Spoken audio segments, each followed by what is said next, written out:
Videomiz insofsiz mebelchilarga. Ammo mebelni olganmiz, qo'yib ketishgan, u paytda biz yo'q edik.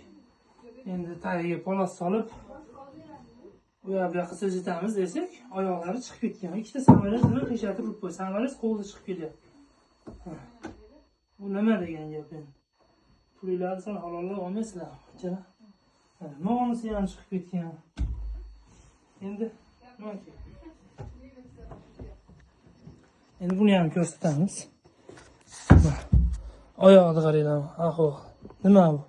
O'sha hammasiniki chiqib ketdi, ikkitadan samolyot. Bu eng qizig'i hammasi siniq. Voqea dahshat, siniq holatda qo'yib ketishib yuborgan. Endi men buni pul ustanovka qilib qaytarib yo pulimga yangi olaman buni bunaqasidan.